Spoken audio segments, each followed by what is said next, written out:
think she gave us lots to think about in terms of the movement and arguments around basic income and valorising all the forms of work, but also reminding us to work less. And I know that we've been working hard at the Congress with our long days. I hope that you all feel relatively recovered. If you're like me, you've had perhaps too much red wine and too little sleep, but it's all right. We're on the home stretch now, and we'll have a few announcements about where we might get together if you feel like at 5 o'clock. So if you are at the parallel sessions, perhaps just come back here at 4:45 and we'll make some of those remarks and announcements as we finish day 3. But also remember that the evening sessions continue, and we have the General Assembly as well tonight for the members. One will have a separate address to log into that. So what we have are 4 papers, and we're going to take them in order in terms of the presenters, and we'll have questions after each one. We've got about 15 to 20 minutes, and we've got a little bit more time for that, so please do prepare your questions. We'll also take them online. So our first paper is by Karl, who doesn't really need any introduction to the basic income, as I said, Earth Network or the movement or any of you, because it's been someone who's been coming to these and has reminded us consistently since 1998. So he does deserve an award for that.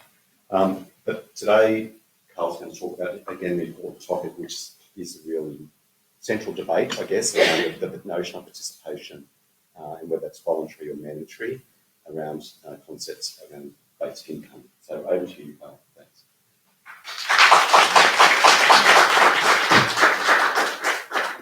Thank you. Thank you very much. I've noticed a lot of people at this conference and have been starting their talks by recognizing that we're standing on the ancestral lands of the local indigenous group, and that those lands were taken by European settlers without the consent of or any compensation for the natives who used this land for tens of thousands of years before the settlers got here. And I would say, rather than recognizing the natives for that, I think we should be imploring our governments to go to the natives and say, I'm sorry we did this. What can we do for you to make it right? That is far more important than just saying thank you. What can we do to make it right, to make it okay for us to be here?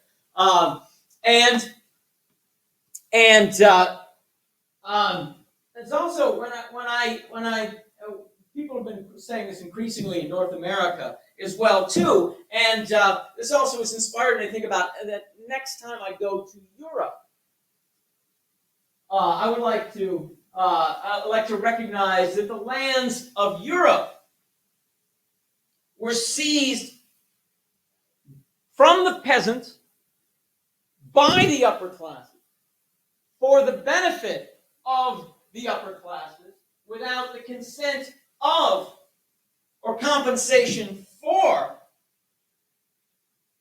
the peasants or their descendants. Really, the lands of the entire world have been taken in this process. Something which my co-author Grant McCall and I document in our book, The Prehistory of Private Property. The lands were very often being shared by peasants and subsistence farmers and hunter-gatherers before the so-called natural system of private property was forced on so many people. And we've never gone to the people disadvantaged by this process to say, I'm sorry, what can I do to obtain your consent? What can I do to compensate you for the structural injustice this has created for you? And one thing that has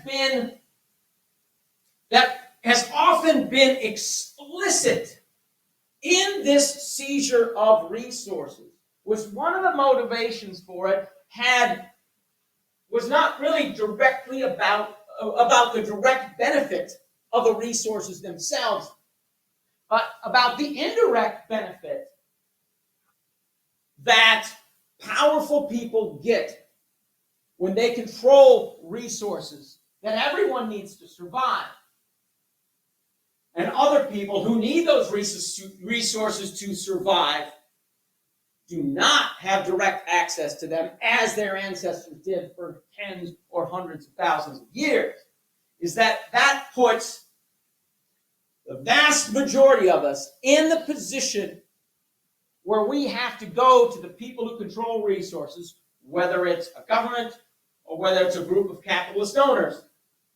The vast majority of us have to go to them and say, what can I do for you to earn the right to access the resources of this planet so that I can survive? If you look at some of the rhetoric that was going on during the enclosure movement in Europe, when they seized the land from the peasants and gave them no compensation for it, that motivation was very clear, that they were trying to create a system in which the peasants couldn't work for themselves. So it would be much easier to employ them, for the upper classes to employ them at wages and working conditions that the upper class would want to pay. And you see that in the colonial movement, very often justifying, well, we have to get these natives off the land so they can learn work, and work being synonymous with providing services for the people who have more ownership than you do. That is the reality of the background of the world in which we live, but yet we tend to ignore the class-based aspect of it when we talk about basic income. One of the most common criticisms of basic income that I think we too often don't confront head-on is that it seems wrong to so many people to create an economy where you do not have to, if you do not have to work if you do not want to. Basic income, if it's set at a level high enough that you can live on it, creates a mandatory, creates a voluntary participation economy for everyone. You do not have to participate if you don't want to. That, to me, is its prime benefit. This is what I want. I think is really best about basic income. It can do this. It can relieve this underlying force, this underlying level of low-level indirect force that we've had since the enclosure movement in Europe and the colonial movement everywhere else. That it can remove that and create a place where we do not use the threat of poverty and hunger and homelessness to get people to work, but we use the offer of good jobs and good wages and good working conditions to get people to work. And if they're not good enough, we don't blame the people. We say that is their choice. To me, this is the prime benefit of basic income. And this is also one of the reasons why I'm always so happy to be among a group of basic income supporters, such as at a BN conference here, or a big conference in the United States, or one of the other gatherings of basic income supporters I go to. I feel these are my few true political allies, because these are people who either they believe in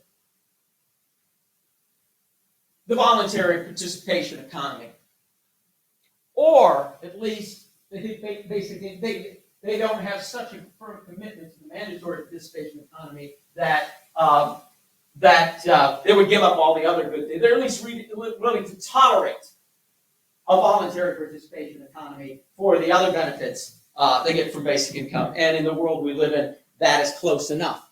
And I think often this thing that I see as the prime benefit of this thing, I find that a lot of basic income supporters are too often running away from this aspect of basic income. and not touting this as a great benefit, but it's sort of playing it down and trying to work with the general mindset that people have. That we should, people that believe that we should have a mandatory participation economy. They wouldn't say it in those words, they might say it in terms of the work ethic, or reciprocity or mutual advantage or something like that. That trying to work with this mindset and saying, well, we get basic income anyway, so we get people saying things like, well, when someone criticizes basic income, well, if we have this, people won't work. And so, well, what would you do? Would you just put work in? Or they would say things, well, we have to trust people. We have to trust it. And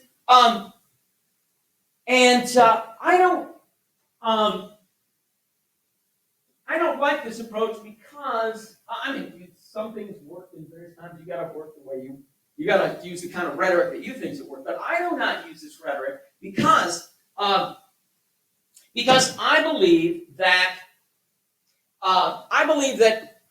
it's very obvious to everyone that if you have a basic income of sufficient size, the kind of size we want, that it will create a voluntary participation. It will challenge these fundamental ideas that have been called the work ethic or whatever. And people aren't going to just not notice this, and they aren't going to think it's insignificant.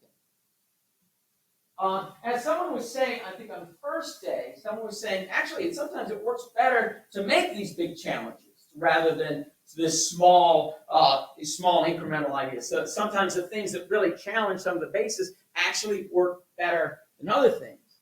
But it is something that I think that we need to be proud of and we need to work on. And one of the problems that I have, so what I decided to do when I was asked to write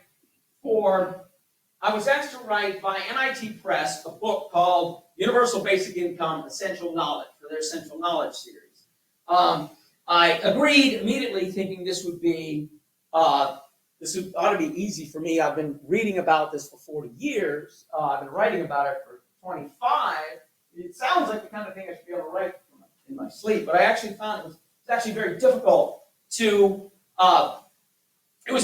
think, well, of all the things that I have read about basic income in all these years, which parts are the essential?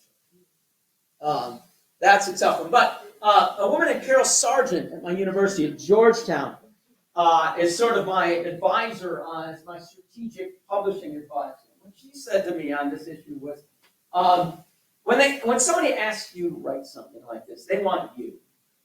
Don't feel like you have to summarize everything there is out there on this. They give them you. So in this, I attempted to write, so the chapter in this book on the ethics of UBI and why you have it, I'm trying to bring in all these different arguments for the voluntary participation economy and against the mandatory participation economy. That's what the entire ethics section really focuses on this, and that's what I'm intending to present here. Sort of that ethics section is that we need to put the mandatory participation economy on trial because it's a horrible system.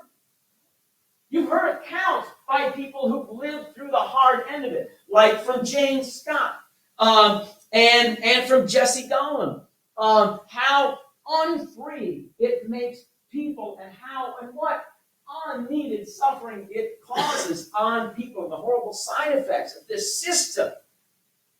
People can get this message. People can understand this. We should not be running from the establishment of a voluntary participation economy, which basic income can do. We should tout that as its primary advantage.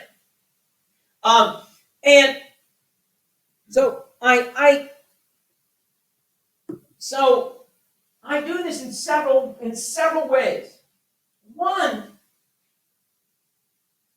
is to harp on to call attention to that background situation in which the land and all the other resources have been seized with the intent of gaining the benefit not only of controlling those resources, but of controlling the people who need access to those resources. That causes a whole bunch of problems. First of all, we do not have the mandatory participation of people that talk about the work ethic economy, talk about the work ethic or reciprocity or mutual obligation objections or exploitation objections will make to basic income. We do not have a genuine mandatory participation economy where every single person works. Every single person contributes their labor, and we have a circle of obligation where we all help each other. We do not have that economy. Nor have we ever. What we have is a hierarchical economy where we all have to work for someone who owns, where human labor is not the only factor of production. We have natural resources are factors of production. Those are owned by people, and those get a return, whether they're in their natural state or they've been transformed into capital. Those get a return, and if you own those, you do not have to contribute your labor, and other people will contribute labor to you. As paraphrasing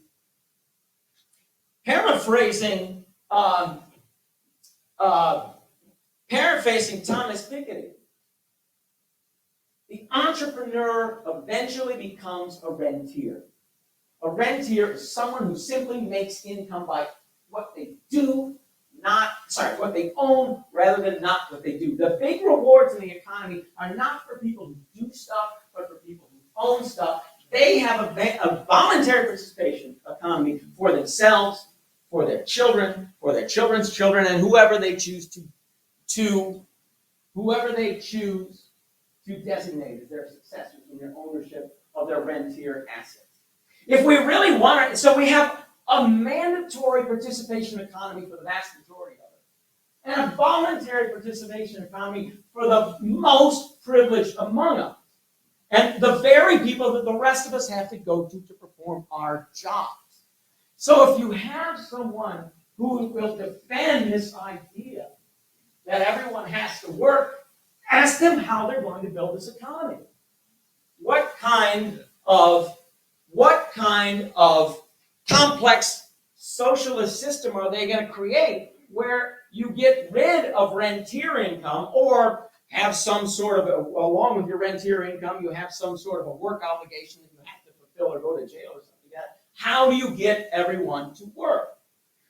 So that's one problem with this mandatory participation economy. It is a mandatory participation for the less privileged majority, and voluntary participation for a privileged minority. Another background problem is that people will say, we need reciprocal obligations. If you get, you should give. Well, there are two problems with that. If you get, you should give, is that that's not the system we have now either. In order to have a system based on reciprocity, the assignment of property rights has to be reciprocal. And this, you see a lot of examples of this I've been hearing about in Australia, where the white people came here and seized all the land, didn't give a dime to the natives for seizing the land, and then when the natives say, "Well, we don't have, we are living in economic destitution," they'll say, "Well, okay, but you gotta give back. We have to have reciprocity. If we're gonna give you something, we gotta give." No, we don't have reciprocity unless the people who take the resources pay the people who don't have the resources. So we need an unconditional payment to get the initial assignment of it started. We need to free everyone from the mandatory work obligation, and doing this is in fact consistent with reciprocal obligation. And there's lots more in the chapter, which I think I'm going to end up publishing separately as a book. It's really it brings together all the arguments that I've made against mandatory participation and for voluntary participation, looking at the inconsistent application of the work ethic, which is really a money-making ethic, that basic income is actually more consistent with reciprocity, exploitation, a reciprocity principle, an anti-exploitation principle, or a mutual advantage principle, that it's good for workers. The worst thing you can do in the world for a worker is to put them in a position where they have no other choice but to take jobs from the upper class or through whoever is powerful. That is the worst thing you do for worker. The UBI is really the most pro-worker policy you can imagine. It is good for women. It's good for the people they want to single out with conditional policies. The so-called truly needy, who are always being treated like criminals. So it is good on all of these objects. And we need to free ourselves from this mindset that we are anywhere near creating a circle of mutual obligation. And that instead of trying to apply a mandatory participation economy, we need to be freeing people from that. And that's what basic income should do. And I think that's its prime advantage. Thank you.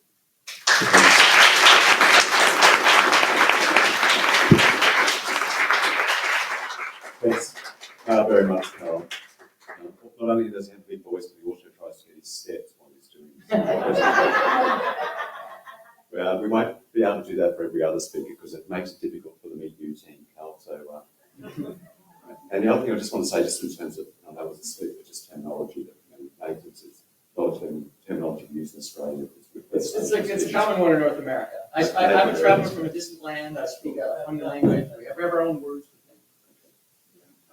We do have one or two questions online, but first take one from the room. Yes, you have to use this. Thank you so much. My question, I'll just context. My name is Krista Karl. I'm from the Anti-Poverty Centre, and I'm a welfare recipient in this colony, and I campaign against conditionality. So thank you for your contribution. And this question might feel like it's slightly off topic, but I think it's really central to these questions around giving people the freedom to opt out of wage work in the conversation this morning, and I think over the course of a few days has been, no one's expecting overnight that we're going to be in a post-capitalist society. So in a capitalist society where a basic income is implemented at a subsistence level or slightly higher than subsistence level, I'm interested in the reflections of people who are conventionally included in the workforce on what that means for those of us who struggle to participate in the conventional workforce. Because right now we have a movement for inclusion and against discrimination in the labour market. And I think having unconditional welfare or basic income is very important, but I also worry about how that undermines our battle for black votes, trans votes, disabled votes, to force people who have the opportunity or that can provide wage work to make those workplaces more accommodating, more flexible. I'm worried that it means more of us will be on payments that don't offer us the same access to more of the pleasant things in life. So that's kind of something I'd be really grateful for you to reflect on. Thanks, Kristen. Great question, Karl. Okay, I'm not sure I entirely understood the question. I mean, the payments, the more generous the payments are, the better off they're going to be. The better off the recipients are going to be, and it's very possible that the first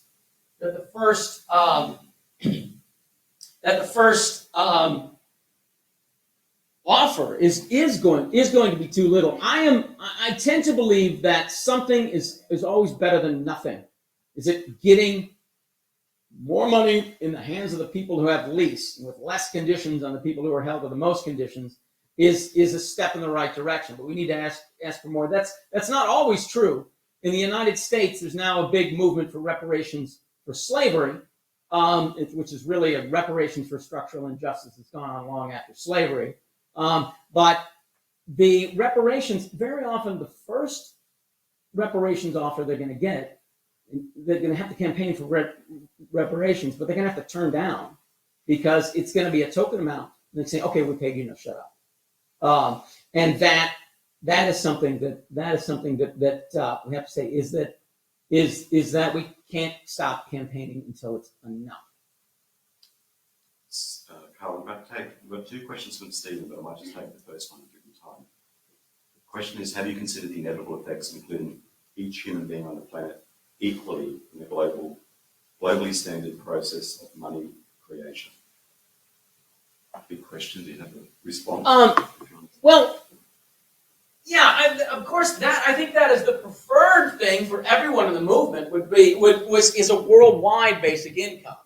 But the world is divided into 200 or so nation states, and we can't solve that problem at the same time that we're trying to introduce basic income. We've got to introduce it wherever and whenever we can, and move things in that direction, which is probably going to be at a nation at a time, or might even be at a smaller jurisdiction than a nation at a time. But all of those things are a step in that direction. I don't want to see anyone in the world without a basic income, as long as we have a private property-based land system. Thanks, Karl. And I think in Australia we talk about that work that John Quiggin and others have done, the stepping stone approach as well, not only in terms of jurisdiction, but also sometimes in terms of group or demographic, emphasising the unconditional rather than universal. But we do now have to end. Karl, thanks very much for your presentation. Thanks a lot. Sorry if I asked, Alina, we just need to take the lapel mic, if that's okay. Oh, yeah. So while Alina's getting mic'd up, Alina Plitman's from the University of Mannheim, and her paper is Create versus Toil, a new concept of work. And I think this will tie nicely to the discussion that Kathy started us off with. Thanks, Alina, when you're ready. Now you've got a clicker, I think, for your slides as well. Just make sure it's turned on. Yeah, just double check that. I think it just needs to be turned on. Oh, Just on the side.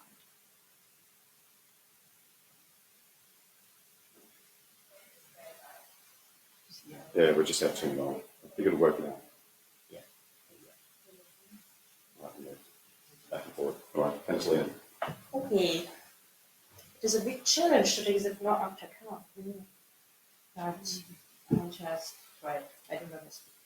So, hello everybody. My name is Alina Plitman. I'm a doctoral candidate at the University of Mannheim, and today I will talk about the concept of work and why I believe we need a new concept of work urgently.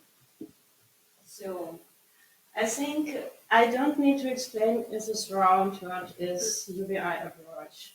I believe everybody here knows it maybe better than I. So, but maybe I can explain the relation between the UBI approach and the concept of work. As you know, the basic income is defined through the absence of work. And that's the number one. The number two is the main critical point of basic income approach is people are afraid that work can be decreased. I don't know why. So there is no evidence, so there's no statistics why people can stop to work. I don't know. It's just a habit to think. So, and you see, the work is related to basic income both by definition and by criticism. And now I will show you this picture, and I find interesting what people think about if they see the picture, the miner and the digital moment. What do you think? What happens there? You see two persons, obviously working person. It is the same kind of working.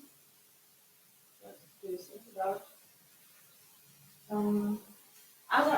As guys stating, I don't focus on the working condition because it is pretty obvious that might have other working conditions that digital nomad.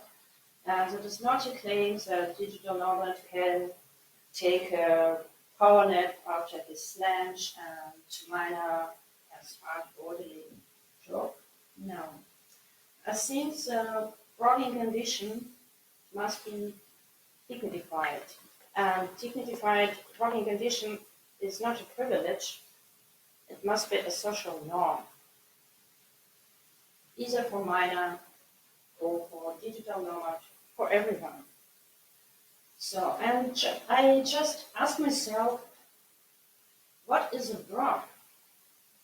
Everybody is speaking about the work. I hear from here and from there, working condition, work to survive, moral obligation to work, but what is work? Do you know? So I will follow this plane, the first step. Now I will explain what we need in the concept of work, and the next step, I will explore with you the current concepts of work. Then we consider briefly Arendt's concept of work, and finally, I present the revised concept of work. So, we have many different concepts of work, and I pinpoint two of them, economical and philosophical one, because of their relevance for us.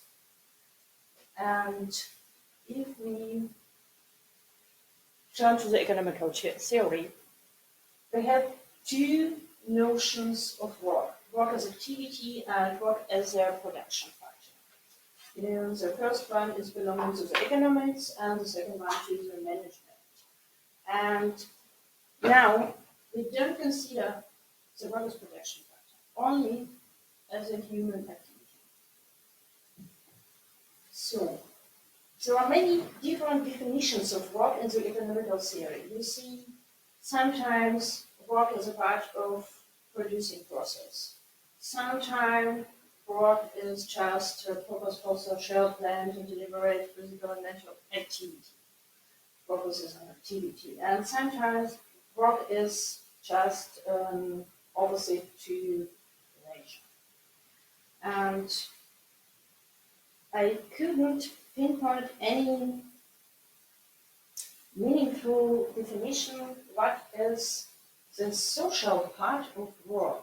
Sometimes is something about time structure, but the only one meaningful definition of social work I found by May, and that is a realization of human community that should be organized through the social cooperative organization of professional social workers founded by state or other founders.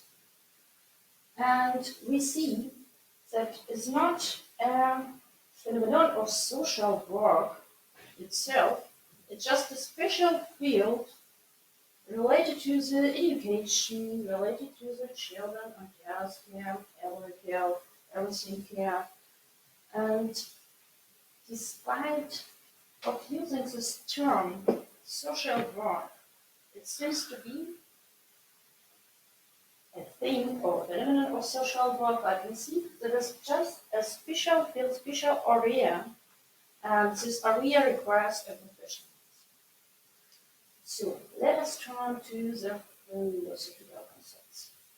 The first one I started with Aristotle, of course, and Aristotle said a bodily work is a bodily activity not based on knowledge like arts and business. Okay, so mental work is not considered by Aristotle many years ago. So the next one guy is Karl Marx. Don't panic, it's a couple of German text, I translate for you. So, and you see, the work is, according to Marx, a process between human and nature, and work is a productive activity of human in general. But please take a note, Marx considers the work as a production factor, and we are interested in the human activity, so we don't consider.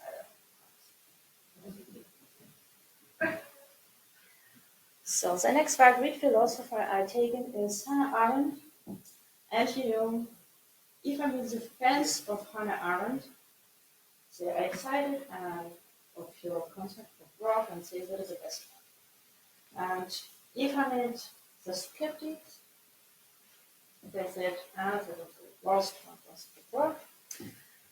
So I'm not confident for deciding whether it's the best one or the worst one concept of rock.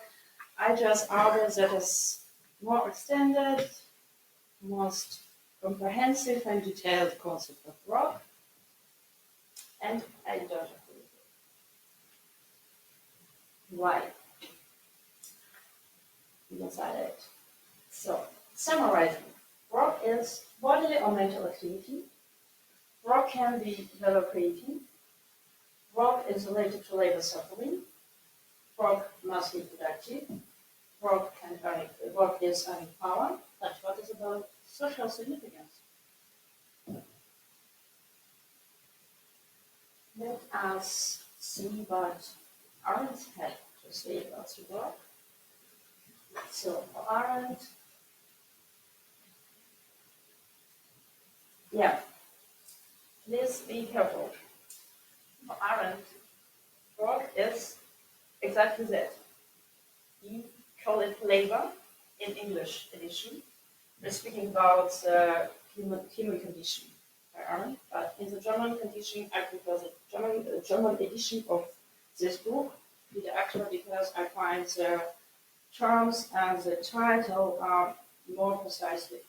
So, and in German it goes Arbeit, Herstellen und Handel.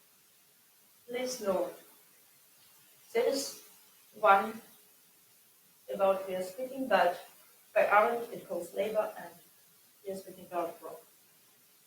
Don't confuse. So, and you see, according to Hannah Arendt, work is just a subset belonging to entire set of activity. So, and according to Hannah Arendt, we see the criteria they give for the work. The ecological concept of work, human are working. Work is a elementary level of activity, and so on and so on. I highlighted the points I concerned about, and I will elaborate it quickly. So the elementary level of activity, I believe it's pretty obviously, it's just a sufficient condition of work. Work can be elementary level of activity if we want to define it so, but it mustn't be an elementary level of activity. It's just a definition.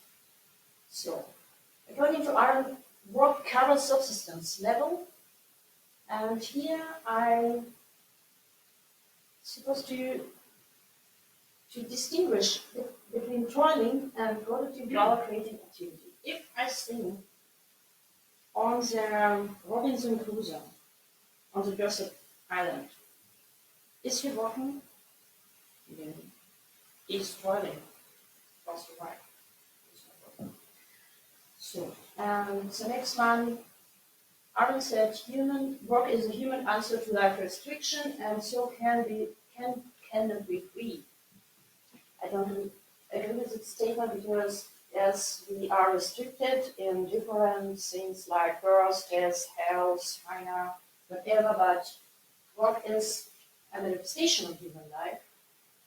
And despite all this restriction, we have a free choice which activity we can choose.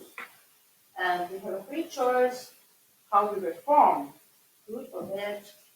So, and I argue for distinguishing between labor suffering and work effort, because work is an activity and each activity requires an effort. It's okay, but not every effort must be suffering. So, the next step, in Arendt's concept of work is something unconscious and anti-political and speechless. And I would say, yeah, we have some unconscious activities like raising calves, head weight, but some animals can use tools, and that is only instincts, that is unconscious. I agree with it. But if you work, we don't do some actions without to know what we do, without to plan the result of this action, and without to set a goal of this action. And so I would say work is conscious. And work is political and social because everything we do as work affects our member of society. Work is speech included because of many works like public relation, marketing, policy, blogging, philosophy has language or speech as content of work. That is not only sometimes language is just a tool for the work to give an order, but sometimes language is a content of work. I disagree that work can be speechless. So the next step, revise concept of work. What is it? At first, I compared pairs of terms in different languages from ancient Greek to the modern European languages. And I found that we have always two different notions of work. In the first column, we see work as effort, and in the second column, we see work as a producing process. And I distinguish it in two different terms: toiling, or shifting, and creating, or sharpening. Toiling is staying for the straining, suffering, work drudgery, and toiling is related to the labor suffering. Think about Robinson Crusoe. And toiling is something to survive. Toiling can be unconscious, spontaneous, purposeless, and automatic. But creating is a process of making. And under making, I understand producing process to set some words in the work. So creating is related to the work effort and is part of life. And so creating must be consciously, intentionally, purposely, and creative. And if I say creative, I'm not mean only painting, singing, music production. I mean the creative power of work, the creative power to do something new. So, and the new concept of work, revised concept of work, consists of the three crucial parts: toiling, creating, and social significance. And social significance is not only 2 minutes.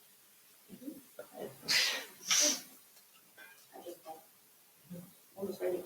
So social significance is not an illusory idea because we have a habit to think in terms of economy, competition, profit benefits, but social significance can be measured by social utility, and so can be a part of competition, of benefits.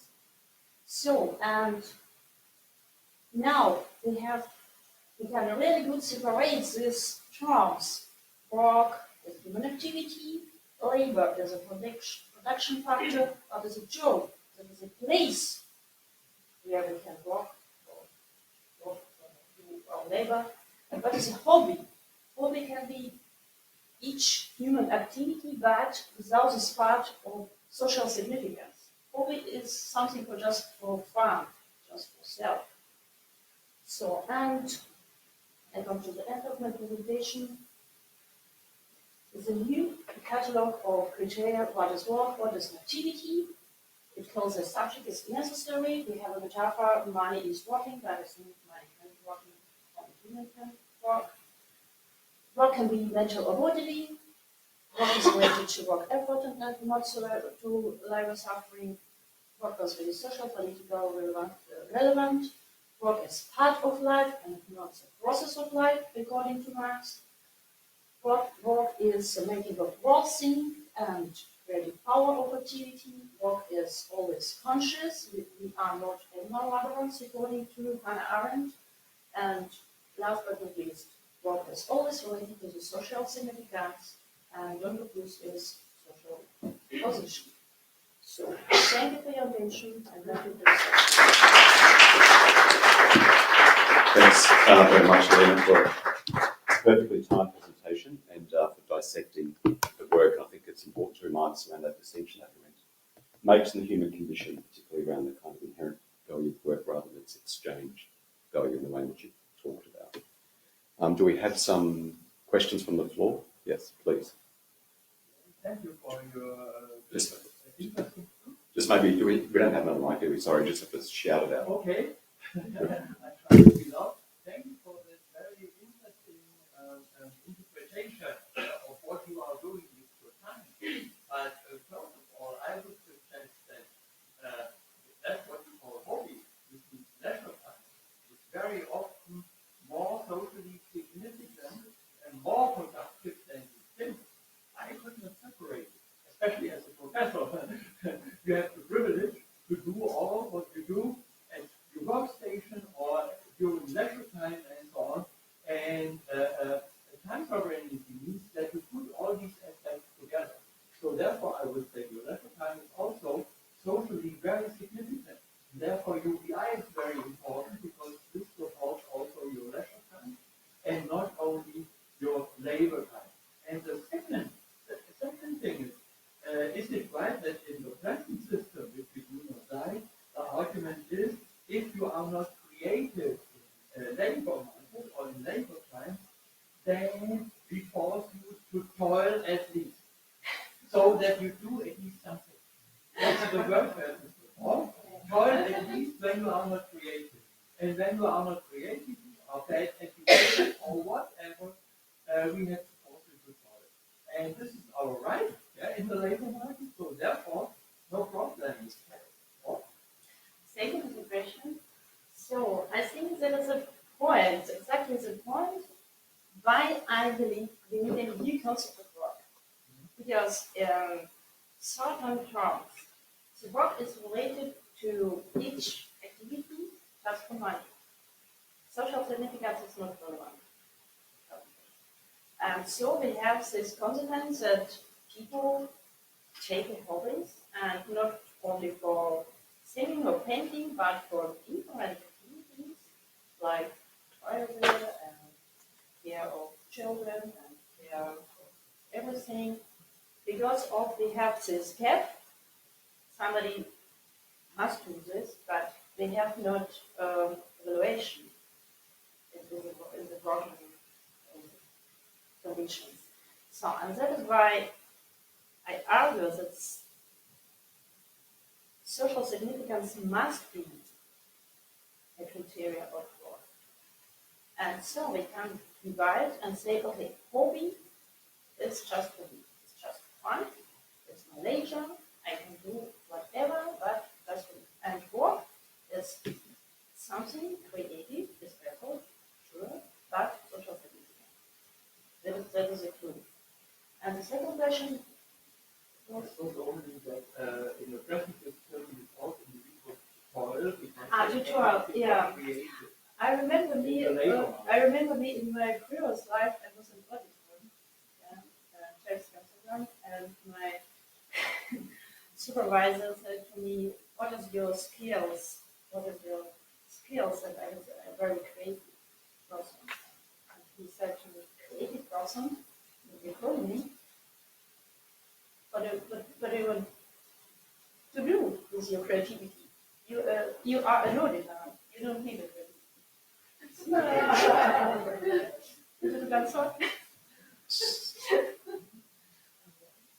Thanks, Alina. I think your other point, though, was also that leisure is a political demand, and it can work to redefine or put the work ethic to some extent in its place, as well as redefining work in the way that you're doing.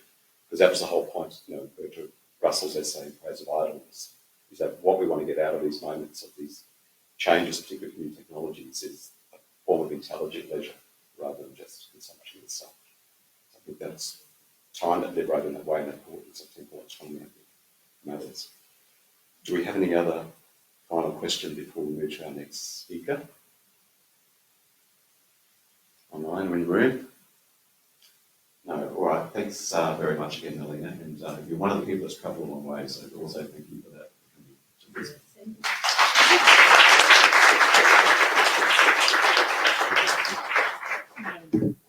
So, Milena, I'll just ask you to take a look on mic as well, if that's okay, and we'll get the slides up. So, also, Milena's another person who's travelled a long way, called Kowalska, and her paper is The Impact of Unconditional Basic Income in the Individual Socio-Economic Situation of Women in Poland. Very much looking forward to your talk. Thanks, Milena. Thank you. Hello, everyone. My name is Milena Kowalska, and I will present you my research. I would like to apologize for my bad English, but I try to make it better every day, and I strongly believe that it is the most important to be here, even with bad English. Okay. Okay. I work in the Department of Corporate and Public Finance in Wroclaw University of Economics and Business, but I'm also politically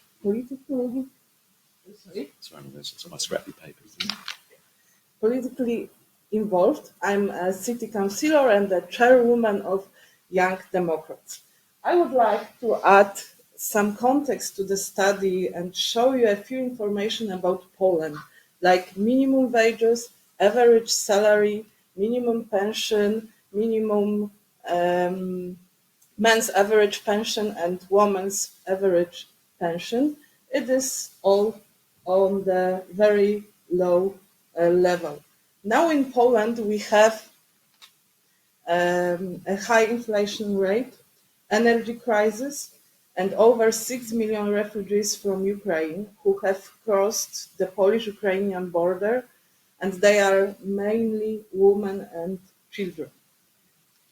In general, UBI can be understood as a fundamental democratic right, can guarantee the emancipation of every individual, educates the citizens about a sense of belonging to a community and responsibility for it. Very important issue is that the emancipation of individuals is also about gender equality. Women take up professional activities, but less often work full-time, earn less, and work in less prestigious positions. Men in households often play the role of free riders who don't perform household chores and take advantage of unpaid domestic work performed by women. Women's economic independence is an element of emancipation that can guarantee an UBI. Because of that, they will also be able to engage more in public and political life. Speaking about UBI and the situation of women and households, I need to tell you about Family Plus program. This program firstly benefited children from families with 2 or more children under the age of 18 and receive 500 PLN. It is around 100 American dollars per child monthly, regardless of income, and families with lower incomes receive the benefit for their first child as well, and now it benefits all the children, even first children in family. It showed that the Family Plus program contributed to crowding out many women from the labor market, but this effect was temporary. What is more, unconditional transfer led to a significant reduction in poverty. UBI and Family 500 Plus program was an inspiration for me to make some research. I made a lot of analysis, but because of time I can show you only part of them. First survey, conducted via a questionnaire, included a sample of 1,000 adult polls. The sample includes a representative distribution by age and gender. Second was an individual in-depth interviews with 8 women. 4 of them were on maternity leave, and another 4 completed their maternity leave and returned to work. What about results? From all, oh, 1 moment, sorry. From all research sample, more than 50% of respondents consider stopping work if the amount of UBI will be around $600. Significantly more than 90% believe that it will be around 1,350 not dollars but PLN. Dollars. $1,300. We can see it here on the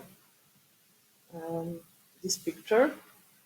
And verification of the dependence of answer to question on the Likert scale in relation to the gender of the respondents showed for the UBI in the amount of the subsistence minimum statistically significant relationship based on the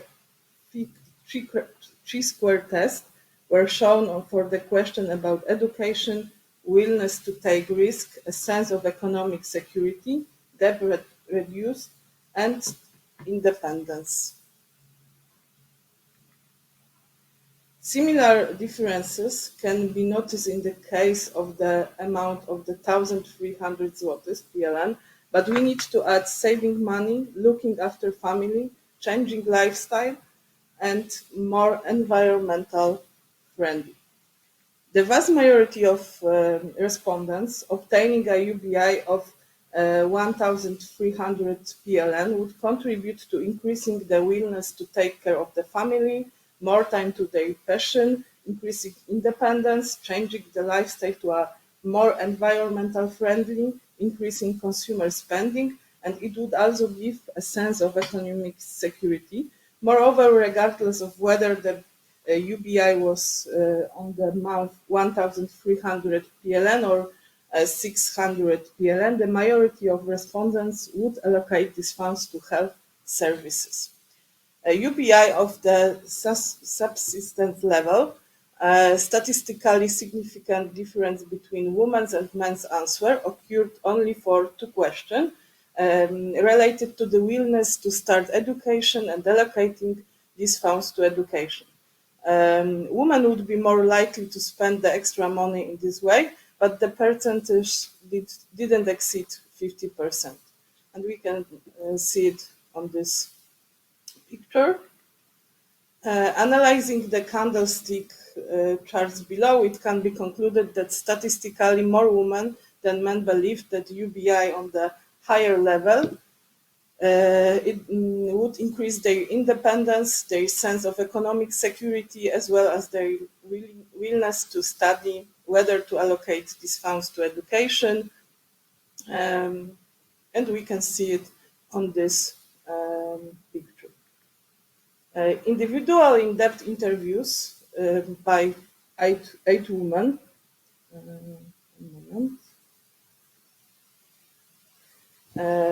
We can see results. Firstly, women on maternity leave, and what they say. They say that the decision to come back to work was difficult and risky. Welfare of their children stops or delays mothers from return to working. The UBI amount is important for all the respondents. A relatively small amount would be treated as additional income. The higher it is, the greater the respondent's tendency to limit, for example, the time of work. The reduced working time would be under consideration by the respondents provided the amount of the UBI is sufficiently high. And the UBI influences the position of the employee on the labor market according to all responders, but each of them indicates different reasons and perceives this change differently. The respondents point to weakening of the employee's position, which would have a positive impact of the decision of employees. Strengthening the position of mothers with young children means greater psychological comfort, greater security in situations related to, for example, children's health, but also the possibility of flexible working hours, remote work, etc. UBI will change the personal attitude to work to a limited extent, and the postponement of return to work associated with UBI mainly concerns issues related to the upbringing of children. UBI reduces pressure on higher wages, and working for a mother with a child ceases to be a compulsion, it becomes a form of self-development. Women who just completed their maternity work and returned to work. Mm,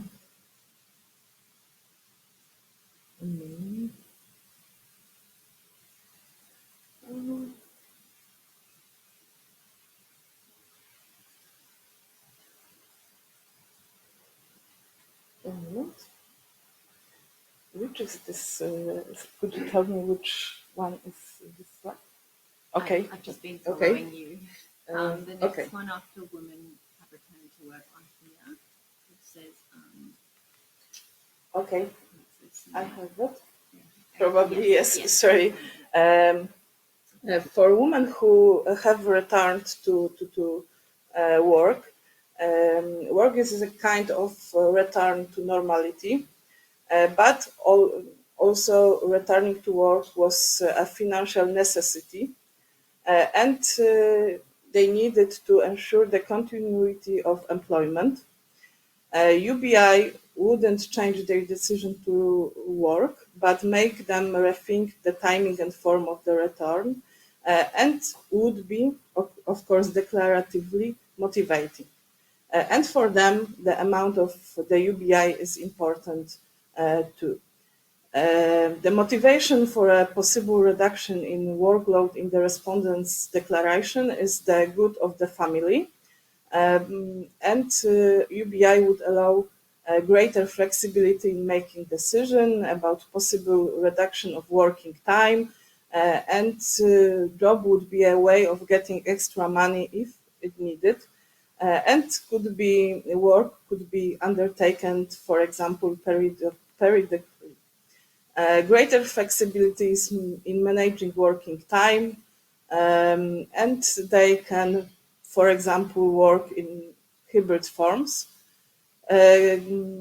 Greater interested in running a business, lower risk of loss of income, greater motivation to some charity or social involvement, and the possibility of saving, more freedom, greater financial security, and securing the future of the family.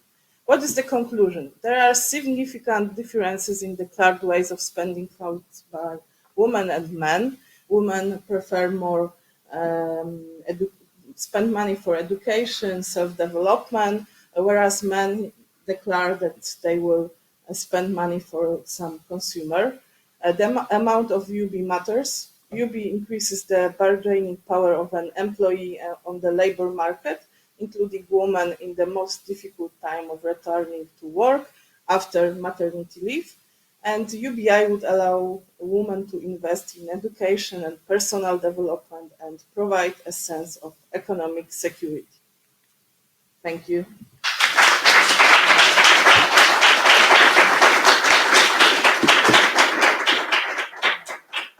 Thank you very much, Milena, and you're very good in not only keeping us to time, but ahead of time. So that's great. We've got plenty of time for discussion, questions on this topic around gender, work, UBI, and what it does differentially to men and women. Jeff. Yeah, first of all, can I say your English is excellent? Yeah. Oh my God, thank you. I'm so nervous and stressed because of English. You just have to stay here. Oh, Cool. okay. Maybe I missed this, but in the questionnaire, were you offering people UBI in addition to their current income levels, or instead of some other welfare benefit? Was it additional income, or was it replacement of another sort of welfare?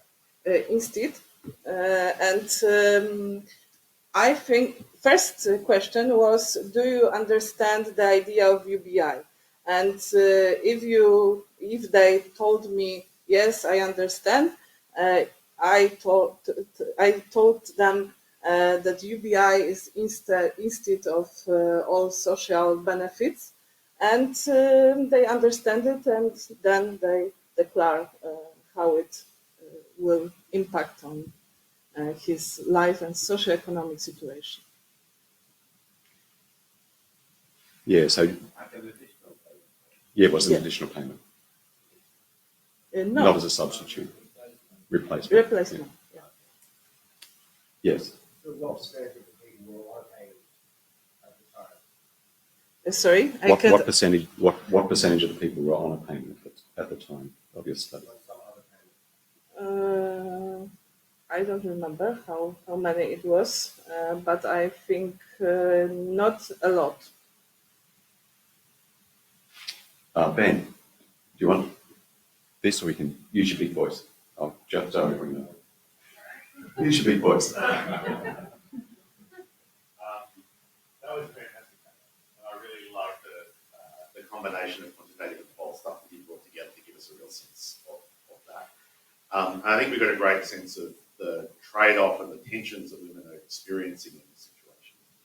And particularly the desire for, it seemed like they really want to work and invest in work, even with low income, but they want different kinds of work, different sorts of flexibility of work. And so I was wondering if you maybe could just talk a little bit, I don't know very much about Poland's labour market in terms of the availability of part-time work, where women find themselves, is it very insecure, are there good jobs that are less than full-time, that kind of thing? I think in Poland it is still a big problem. Now after pandemic, maybe it is a little better to have a hybrid form of work, but not as much. Usually a woman work for a full-time work and earn less than men, unfortunately. Yeah, around 20-25% less than men. And I think it undermines the point of different sorts of labour markets when women exit in terms of having children, what that reduction in income is. Different to the Scandinavian countries, for example, where it could be 80% of what their full-time earnings were. It's not like that in Poland, Australia, Canada, and other liberal welfare states. So that kind of reinforces the point, I think, about the work that Kathy was talking about, not just reconstructing labour market and how we think about work, but also the relations within the family, about how those decisions are made within households. Any other comments or questions? There's none online, just checking the chat. No, we've got one more. Thanks. Thanks, Ed.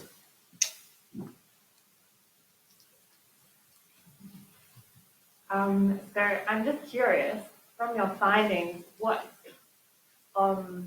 did you find the most surprising in the result? That women declare that they will spend in another way UBI than men. It was very surprised for me because from my point of view, it is the same. Everybody would like to be more development, to educate and so on. And it was surprised that no, men told me, I would like to spend for a consumer, to buy a car, to have fun. And women told we need more independence. We would like to spend for education. We need it now. And it was very surprised for me. So the moral of the story is unreliable jobs and unreliable blokes. I think that's most welfare states, actually. Yes, we've got one more question which we can take, and then we'll need to move to Jim. Thank you.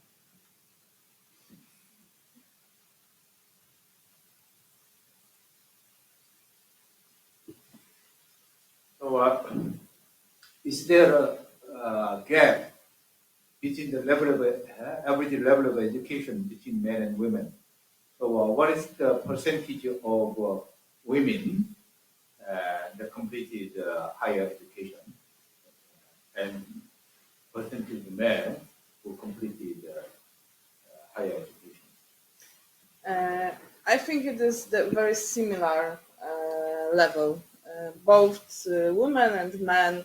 A lot of women are on the university in Poland, so I don't think it is because of the education gap. maybe because self-confidence in Poland and yeah. Thanks very much, Milena, and all the best with the rest of your studies. We look forward to seeing it published. Thank you.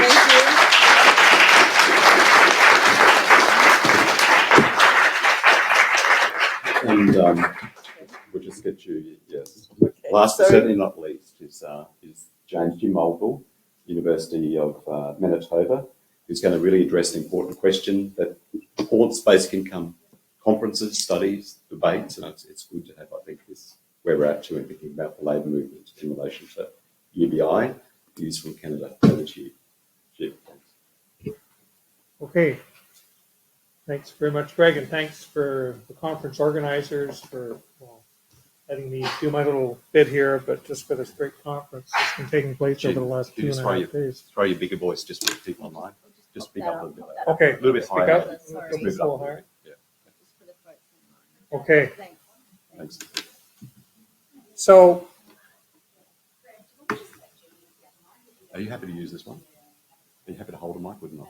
yeah, that's fine. Sure. That works better. So there we go. Is that okay? That's Yeah. better. Better? Yeah, thanks. Okay. So, First of all, I'd like to acknowledge that we're meeting here today on the traditional territory of the Jagera and Turrbal Aboriginal clans. And I come from Canada, where I'm very privileged and honored to do my work, well, in two places, really, in Treaty 1 territory, in what's colonially known as Winnipeg, also the homeland of the Métis Nation, and also in southern Ontario, on the territory of the Mississauga of the Credit First Nation. So my topic is this is a project I've undertaken with some colleagues at the University of Manitoba, specifically Sid Frankel and Mohammed Khan. And of course, one of the questions when we think about basic income and seeing a progressive measure like basic income implemented is how do we garner the political support to get there? And so, I mean, any progressive, I teach and do work on the history of the welfare state, and any progressive social policy, any progressive social program that's come about in the history of our various welfare states around the world, it wasn't because enlightened political leaders or bureaucrats decided that good things had to be done. People, social movements, and various collectivities had to fight like hell and engage in a process of social struggle to get us the kind of reforms and the benefits that we enjoy in current welfare state regimes, imperfect though they may be. So, of course, in Canada and many other countries, the labor movement has been crucial in the struggle to obtain various programs, better housing, health care, better schooling, income support, etc. And it's been no different in Canada. So I think this question of what labor has to say and what they might be doing or not doing about basic income is very important. Okay, so just briefly, kind of a lot of information on this slide, but thinking about the history of the welfare state, certainly in Canada, and maybe broad similarities with other countries, the labor movement in Canada, the unions, so union centrals and individual unions around the country, they've had this role to play in the development of social welfare. But if we go back, like almost 100 years now or more, they've kind of premised their work on traditional notions about the gendered division of labor.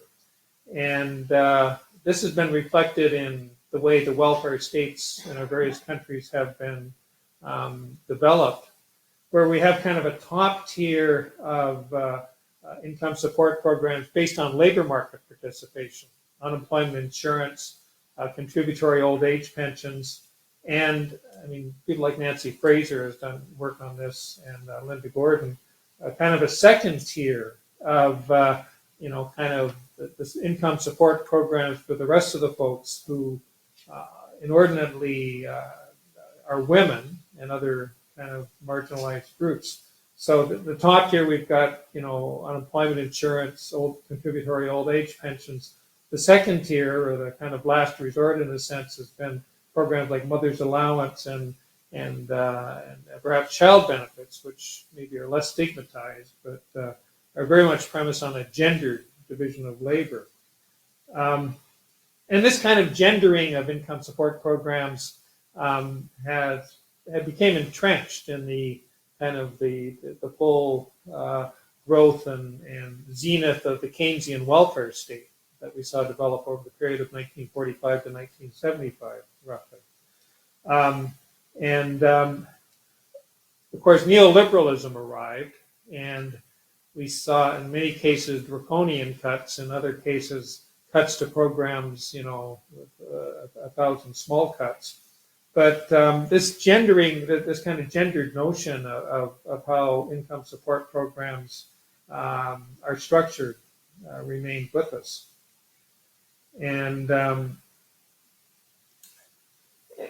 looking specifically at unions, with the rise of sort of second wave feminism in the late 1960s and into the 1970s, unions became more, women played a much more important role in unions, and unions began to look at what do we need to support women in the labor force, so things like childcare and pay and employment equity became very important, and there wasn't even within unions much questioning of this kind of gender division of labor that gets reflected in the way that social programs are structured and benefits work.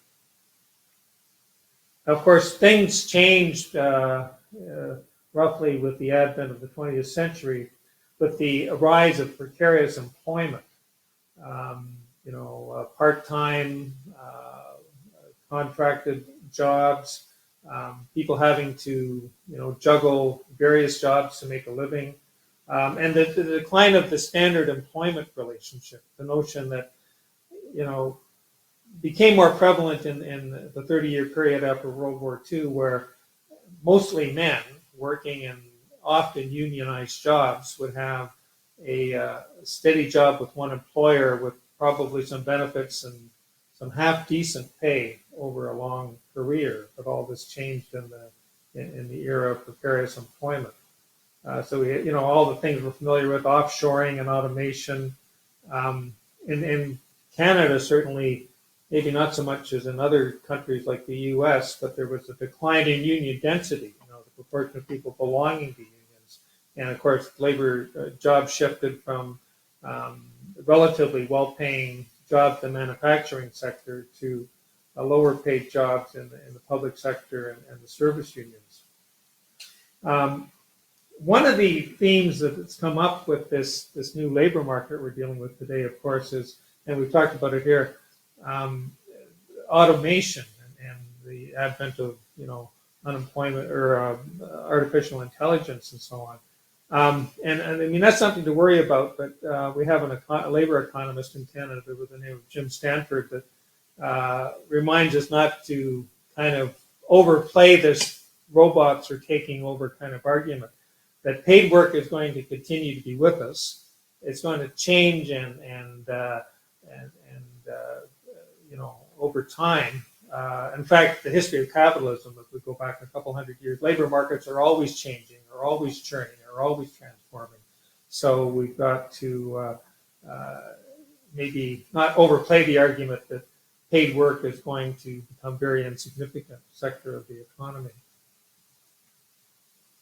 Okay, I want to go on and talk a little bit about this work is based on a bit of empirical work we did talking to folks in the union movement. We did key informant interviews with people working in public sector unions in Canada, and we also gathered quite a bit of information, kind of union position papers and and policies on where they're at about, specifically about basic income. Because I probably should have mentioned this earlier, of course, a number of you are familiar with the fact that unions in various countries, and Canada is no exception, have been often skeptical and sometimes quite antipathetic towards the idea of basic income. A person that's done really good work on this to kind of survey this question globally is Yannick van der Borg, that unions of, you get different inflections and different views, but often unions have been very skeptical, if not opposed to the idea of basic income. So we thought it was important to go in and talk to some union people. And these are sort of a sample of people working in the public sector in the province of Ontario.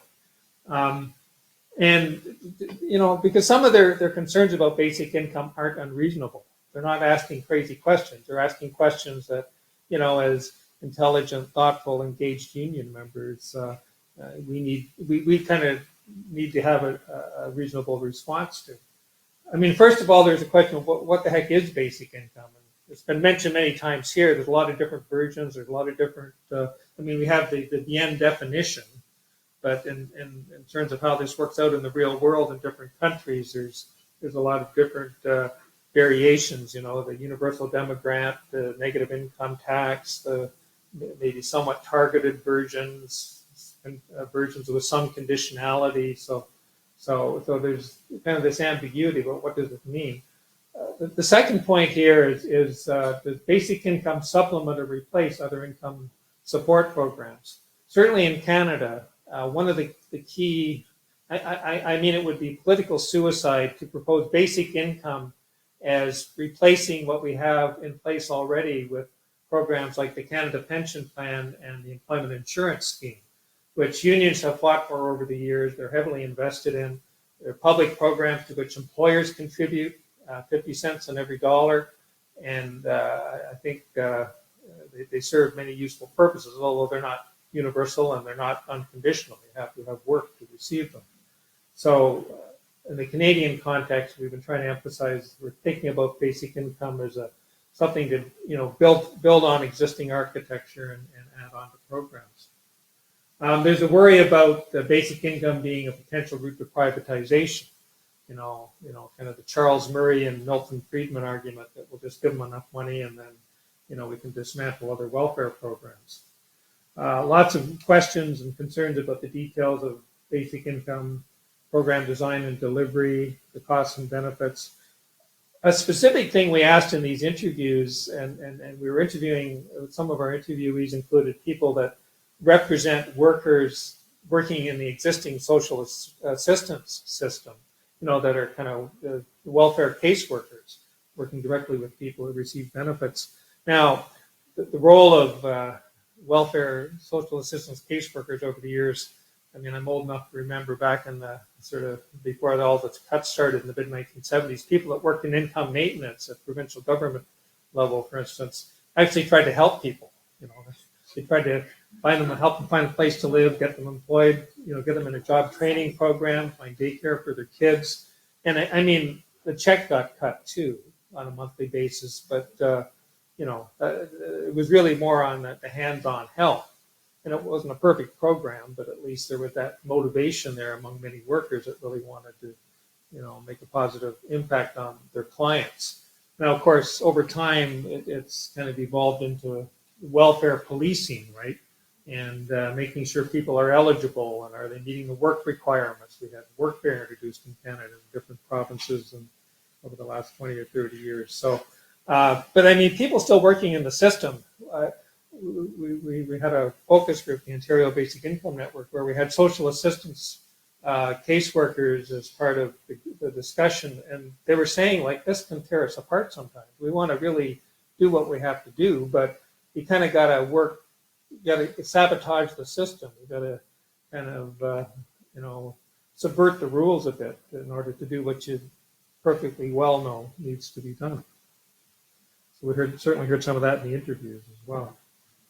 Okay, I'm going to run out of time here shortly. Okay, there's been a lot of discussion about basic income by what we might call the organic intellectuals in the labor movement. People like Eric Olin Wright, that talks about it as a kind of an unlimited strike fund. Andy Stern, the former president of the Service Employees International Union in the U.S., has come out with an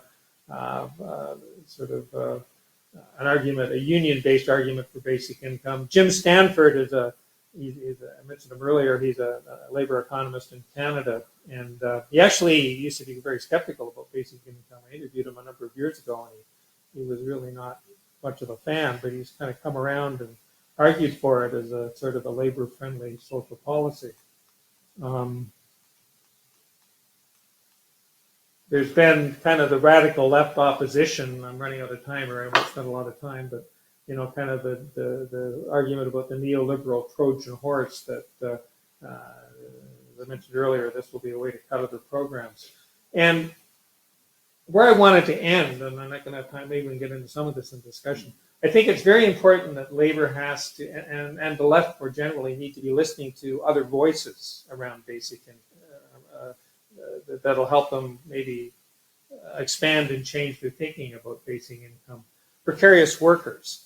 There's been some efforts with mixed results, actually not very good results so far, to organize precarious workers in Canada by unions like the Canadian Union of Postal Workers. There's been those calling for a different kind of unionism.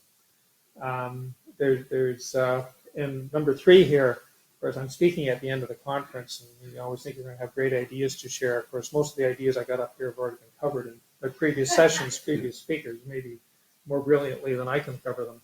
Kathy Weeks' presentation this morning was all about focusing on paid work and reproductive labor. And that's, in some of her work, she talks about unions a bit. And I think, I agree with her that unions are still kind of working their way through this. And some are getting to the point where they're ready to maybe take the leap, but not quite.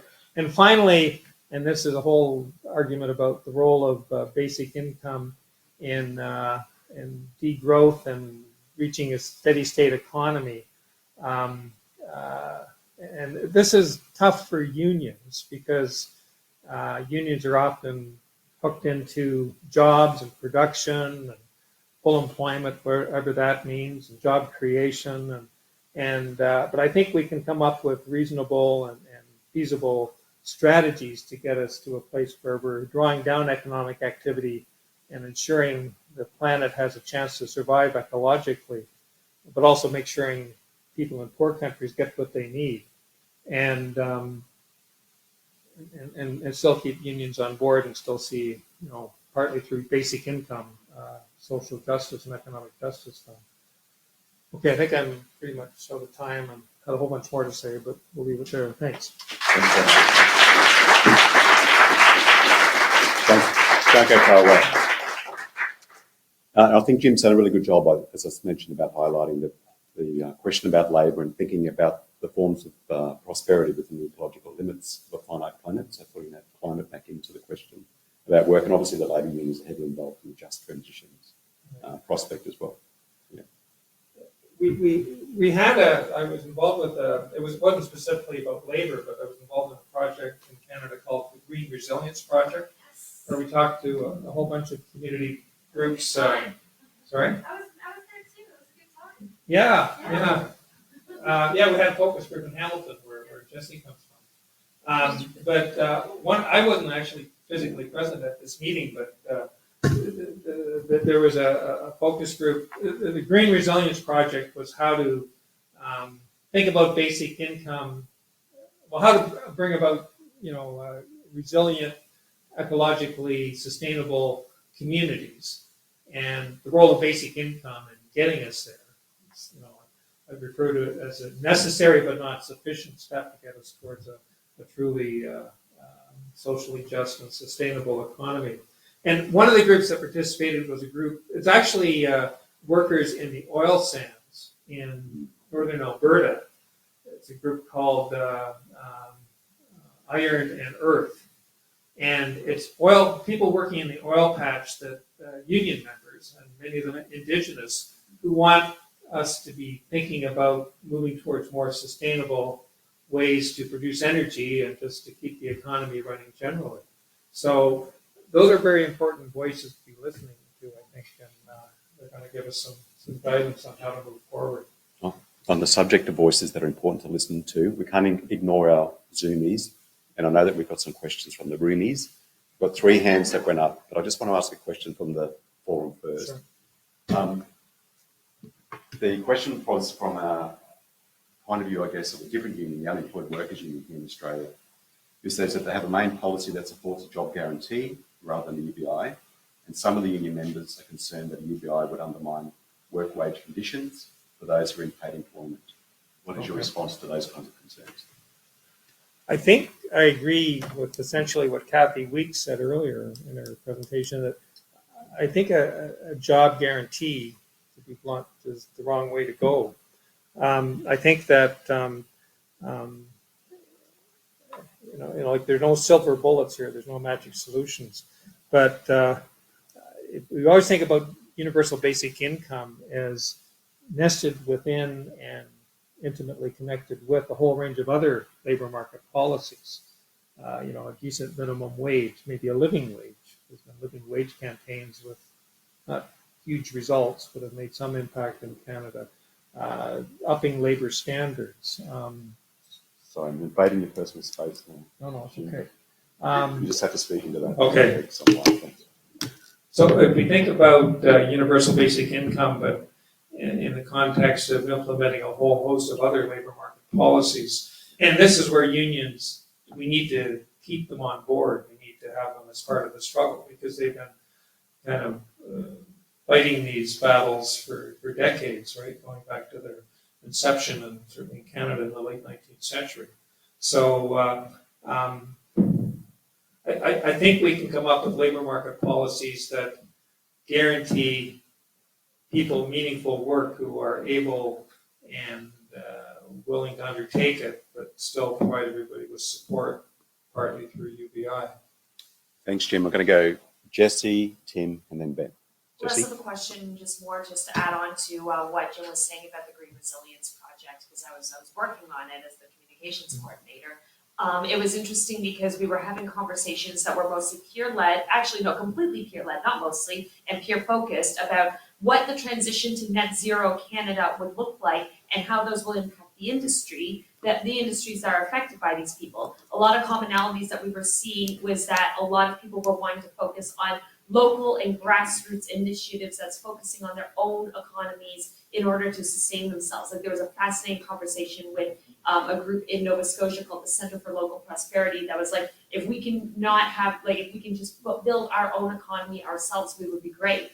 And then we were also like seeing a lot of people saying, like feeling a sense of exhaustion of like, I want to work and help and fight the environment, but I also have to pay my bills. So there were some really fascinating conversations, and it was a really great project, and I encourage you to look into it. The report is available on greenresilience.ca.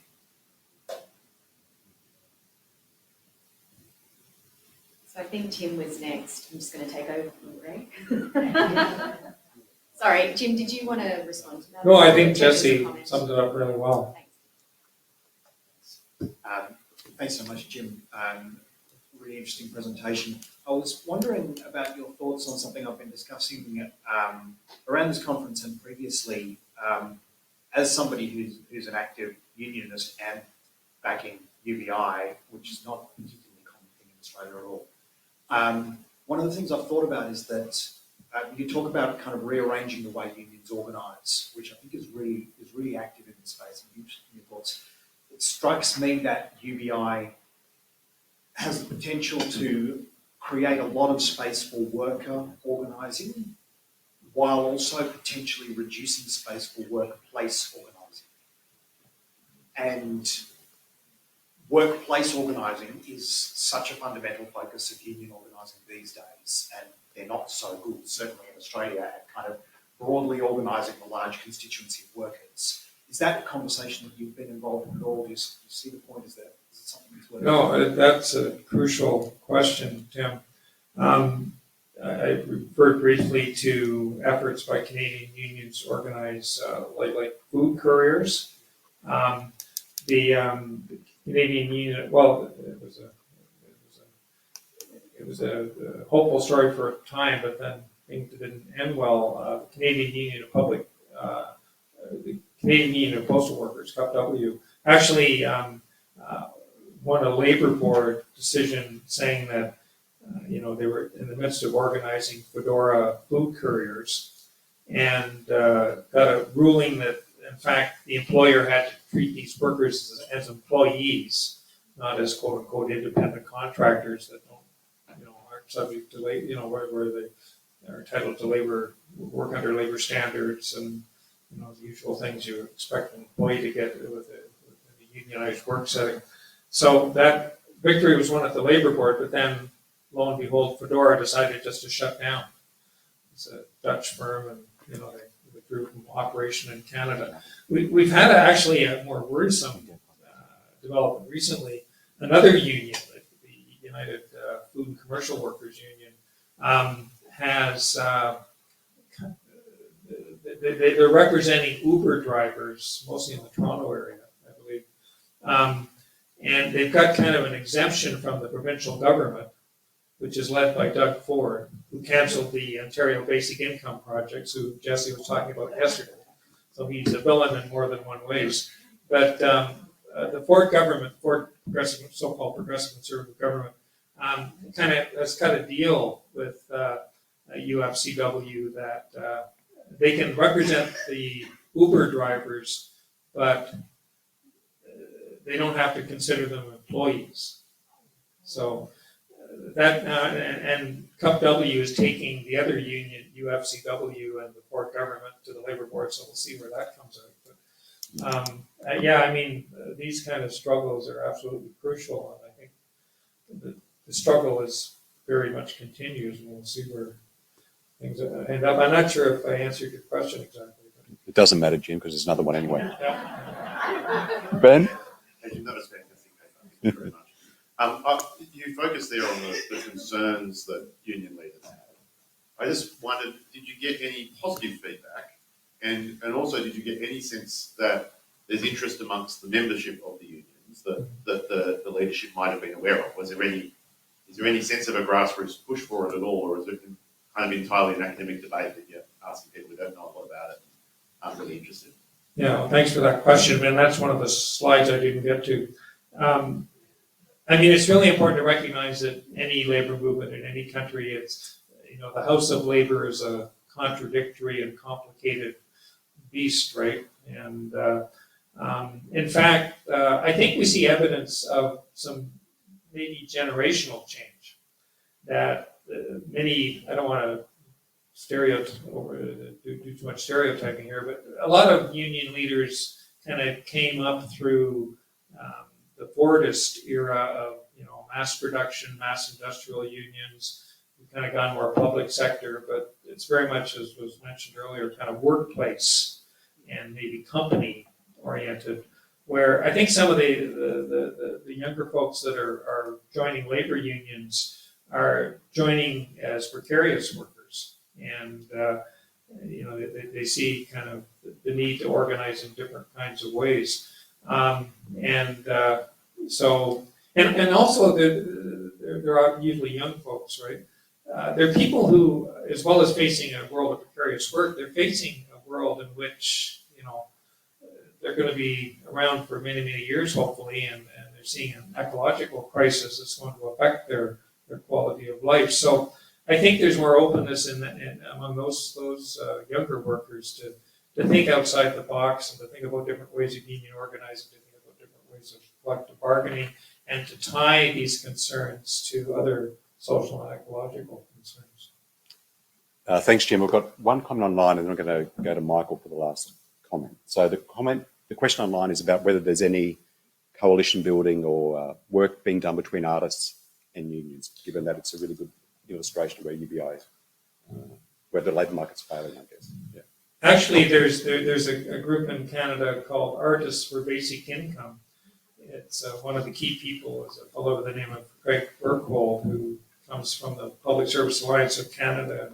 He's an artist as well as a long-time union organizer, but he's actually got garnered a lot of support and interest among artists for basic income. So there was a sign on one of the slides the other day that said basic income now. It was one of the campaigning signs we've been using in Canada, and actually came from the Artists for Basic Income group. So yeah, I mean, I think that's, I guess artists almost from eternity have been precarious workers, right? You know, the image of the starving artist. So I think they've been making important headway in advancing the campaign in Canada. Yeah, and of course there's the Island trial with artists being given a basic income that we should watch there as well. And there's a great session on arts and basic income a couple of days ago. If you missed it, make sure you get it online.